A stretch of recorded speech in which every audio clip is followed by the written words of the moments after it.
Okay, we called this meeting because there have been some changes in the electronic and solar project. But before we go into that, I wanted to just say that we are using a different interface for tonight's meeting. And as a result, it's not a two-way Zoom. So I'm sorry for the board members who are not here. It's going to be difficult for you to communicate with us. So I'm not quite sure how we're going to be able to do that. We might have to have some calls, put you on a phone, in order for you to communicate to us. I don't know that we may have a vote to take.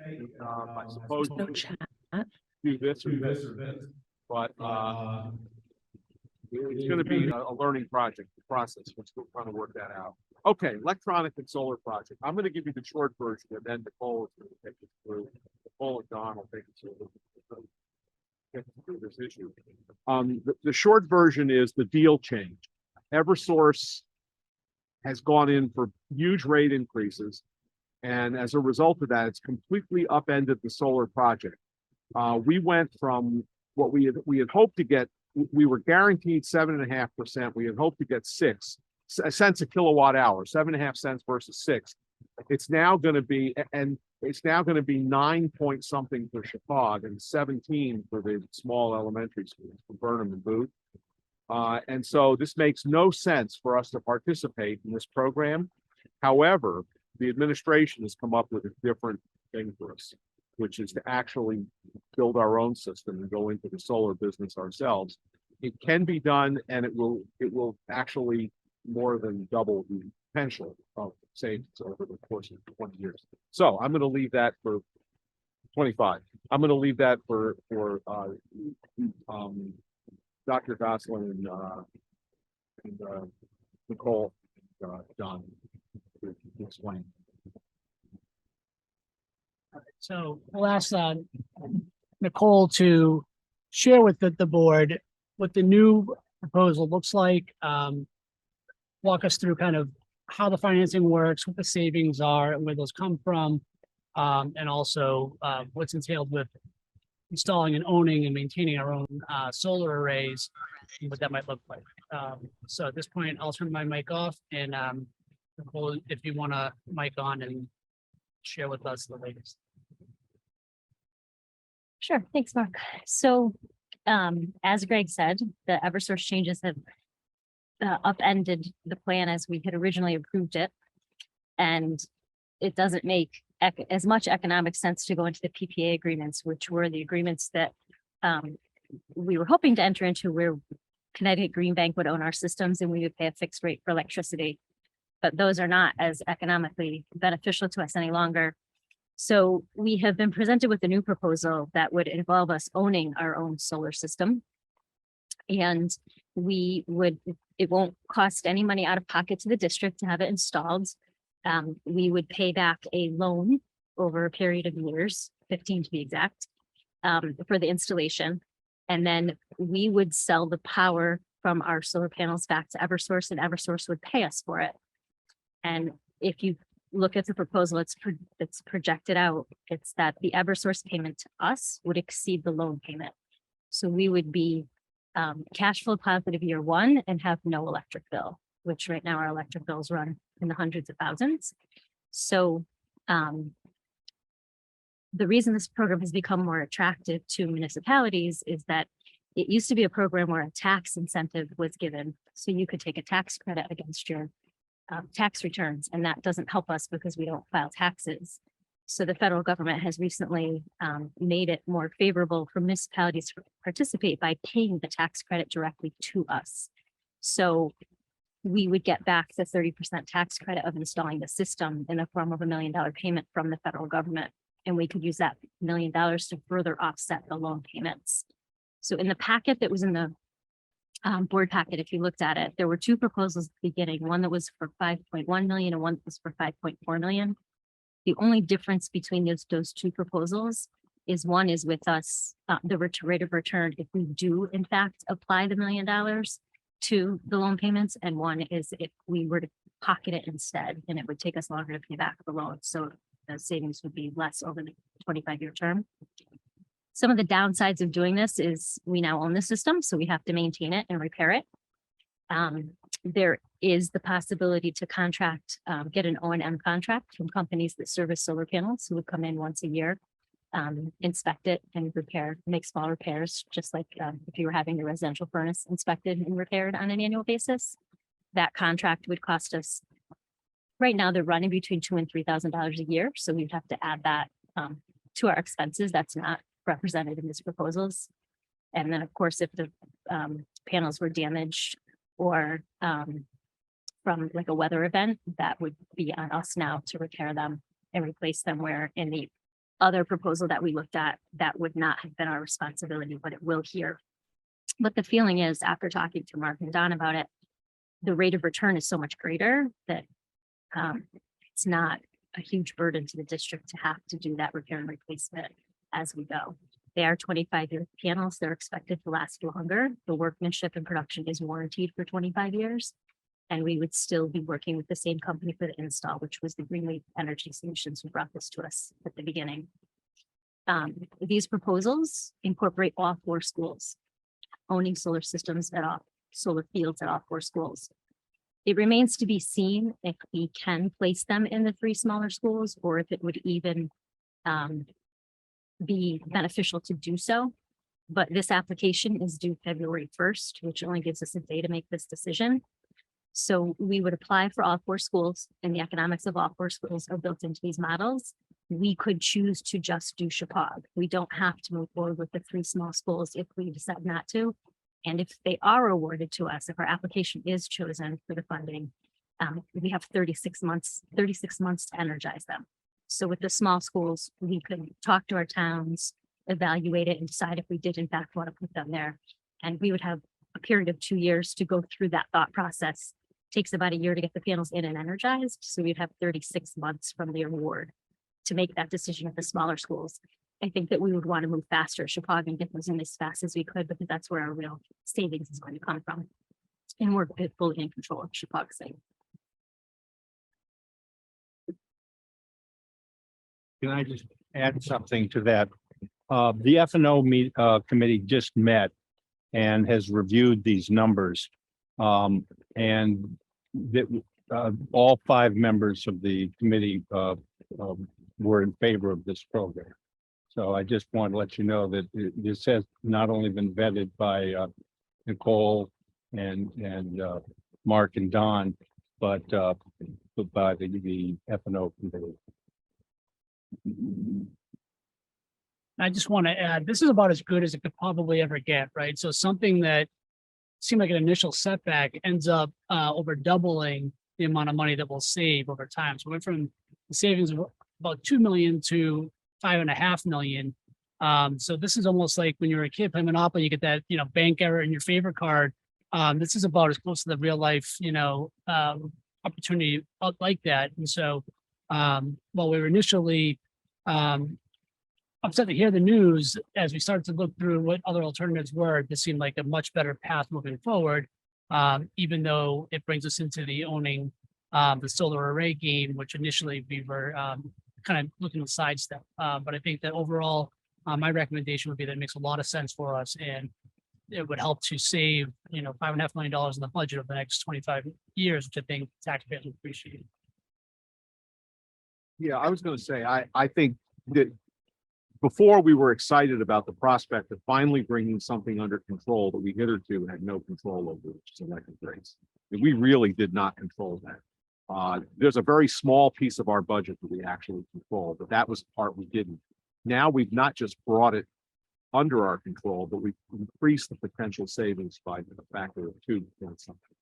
And I think that's important. Now, bear in mind, we are going to have costs we have not foreseen. There are unknown unknowns about how these things work and what happens with them. But I think that there's a sufficient potential savings that we should be able to deal with, hopefully with those unknowns. But I don't want anyone to go into this thinking, oh, we've got this thing for sure. There's going to be $5.6 million in the bank at the end of 25 years. No. And don't forget, that money is not going to come to us. We're not going to be putting that money away in the bank account. What's going to happen is we're going to reduce the amount of money we have to assess the towns for with our budget. Or maybe what I should say is we will not have to increase it as much as we once would over the years to do it. So it's a net savings to the taxpayers ultimately is where the savings comes in. But the idea is that we are going to use the surface of the ground here, to use the sun that shines on our property to generate our electricity, carbon neutral, for the entire region. And I think that's that's where we should be. I really think it's important. Yeah, and I also really hope that this is something that we can also tie into our agri-science program, because there are many farms who are looking at solar energy as part of their overall land management strategy and a way to offset costs. So I think it would give our students a real life experience of some of the decision making that farmers have to use or agri-science companies have to use, and thinking about how to apportion their land usage. So I think it's another win for us in terms of having some academic heft as well. It's funny, over the years, everyone asked us, are you considering solar? Are you considering solar? And in the old days, it was put the panels on the roof, solar. Things have changed. And we now, for the first time, are able to not just consider it, we're ready to go. If the board consents, we're ready to move full forward into this. I didn't think it would happen, and I'm thrilled that it has. And I hope that we involve the students of this school at every level of understanding what we're doing, of seeing what we're doing, of seeing how this can happen, because I think it's going to make a difference to them. It's a great educational opportunity. Greg, I just had a question for, oops, sorry. Oh. All right, in stereo. Just Mark, you just jogged my memory. I feel like I had a conversation with someone about this not too long ago, but am I wrong that there was like an educational component specifically to the installation? I don't know who, maybe Nicole, we had that conversation. Yeah, so when we were looking at the prior proposal, they do come in and install in the buildings meters that the science teachers can work into their lessons, and that the kids can actually track how much solar is being produced and how much we're using. I didn't speak to them specifically with regard to the change in the proposal, but I don't see why that wouldn't still be included, but I can confirm for sure. But my expectation is that it is.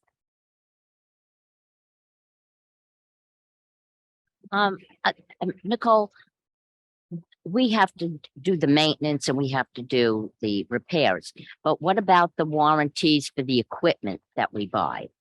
So the equipment that we're purchasing has a 25-year warranty on workmanship and production. So if it were to fail because of, it fails, but not because of something we did or the weather did, through no act of our own, it's warranted for 25 years. And also, do we have, I can ask about that. Also, will we have to go to referendum now for this? No, you don't have to go to referendum. Definitely. No expenditure. Now, just to clarify this, this is going to be cash flow positive every year. If the first 2 years, it's going to be about $40,000. The third year is when we get the $1 million back from the government. So Nicole and her numbers has basically assumed that we're going to take that money and pay down our loan. We don't have to. If we decide to keep the $1 million to use on a project, let's say, our annual payments would be higher, but that's our prerogative, whether we want to do that or not. And it's not for a couple of years before the feds get around to giving us the money, but $1 million is still a big number. The other thing we have to be disciplined about this, and I'm going to say this, is that in 25 years, you're going to have to either replace these or go back to buying your electricity in the open market. And which is always an opportunity. We may be worth doing, who knows? But the point is, we're going to have to set aside a certain amount of the 2% fund every year to go toward eventually replacing these. And if we were to do the option of applying the $1 million to the loan, and reducing our loan payments, it seems to me we have to put aside about $140,000 a year just to get to the $3.5 million it costs to buy the solar panels. And so, that's a lot of money. The 2% fund is gonna probably now is bringing in close to 500,000 in deciding it, but still, I think we have to recognize that if we don't put that money aside and earmark it for doing this, then there's gonna come a bill due at that point. Now, it could be, we'll take out another loan to buy stuff and be in the same position we're in now. But I think we need to think it through. I'm not sure we want to put aside $140,000 for it, but I do think we want to at least give some thought as we're doing this. We shouldn't delay doing it, but we should just give some thought as to how we're going to replace those. It's just something to do. But I think we're approaching this from a very fiscally conservative approach. And I think it's going to save a lot of money for taxpayers. And from what we understand, many of the panels actually do outperform that 25 years, right? That's what they're warranted for. And you may not be replacing them all at one fell swoop, right? So we may do a phased implementation of purchasing new equipment. The costs are more likely to face along the way. And it's, not huge in the grand scheme of things, is the replacement of the inverters in the system. They tend to have a shorter life expectancy. But from what we understand right now, they cost about $8,000 to replace the inverters. So again, it's worth it in the grand scheme of things to spend the money to replace those inverters as they start to age out. Well, I want to thank the administration for all the work that they have done in order to get us to this point. And I think this is just some really good administrative work. So thank you, Mark and Nicole and Don and everyone that's been involved in it. Yes, John. Yeah, I mean, I think everyone will agree, this is the responsible thing to do for our communities. Everywhere you look, corporations are putting in solar farms, school systems, Litchfield, Canterbury. We're like generating electricity to put into the grid. It's gonna reduce the cost for everyone's electricity, and not only that, our budget will be reduced every year because of the utilities reduction. So yeah, it's an excellent opportunity.